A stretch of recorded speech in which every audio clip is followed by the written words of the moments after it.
ఒకప్పుడు మన కళ్ళ ముందే తినడానికి 3 పూట్ల సరైన భోజనం లేక బాధపడిన వాళ్ళు, ఒకప్పుడు మన కళ్ళ ముందే చిరిగిపోయిన అరిగిపోయిన బట్టలు వేసుకొని సరైన బట్టలు వేసుకోలేని వారు, ఒకప్పుడు మన కళ్ళ ముందే సరైన ఉద్యోగం వ్యాపారం లేక ఆర్థికంగా ఇబ్బంది పడిన వాళ్ళు ఈ రోజు బాగుపడతా ఉంటే 3 పూట్ల కడుపు నిండా భోజనం చేస్తూ మంచి బట్టలు కట్టుకుంటూ మంచి ఉద్యోగాలు మంచి వ్యాపారాలు చేస్తూ సమాజంలో ఉన్నతమైన స్థితికి వస్తా ఉంటే చూసి ఓర్వలేని గుణం మనలో కలుగుతుందా?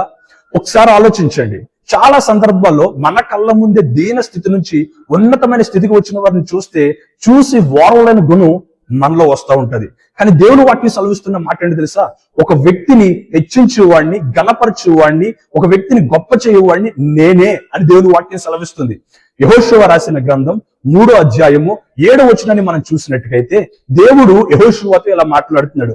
నేను మోషేకి తోడయ్యుండినట్లు నీకును తోడయ్యున్నానన్న విషయాన్ని ఇజ్రాయేలీల ప్రజలు గ్రహించినట్లు వారి కన్నుల ఎదుట నేడు మొదలుకొని నిన్ను హెచ్చిస్తాను అని దేవుని వాక్యం రాయబడ్డది.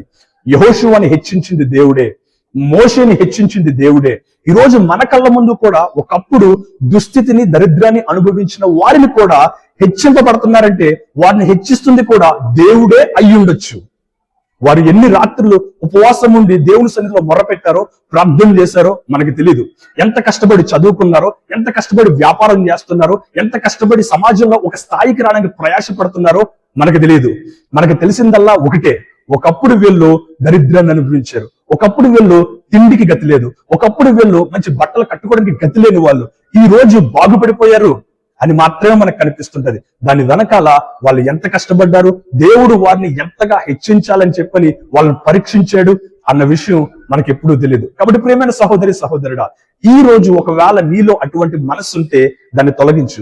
ఒకవేళ నిన్ను కూడా దేవుడు హెచ్చిస్తున్నప్పుడు ఎవరన్నా నిన్ను చూసి అసూయపడినా, ఎవరన్నా నిన్ను చూసి ఈర్ష్యపడినా దాన్ని పట్టించుకోకు. ఎందుకంటే నిన్ను గొప్ప చేయవాడు, నిన్ను హెచ్చిస్తున్నవాడు, నిన్ను వృద్ధిలోనికి తీసుకొస్తున్నవాడు దేవుడే.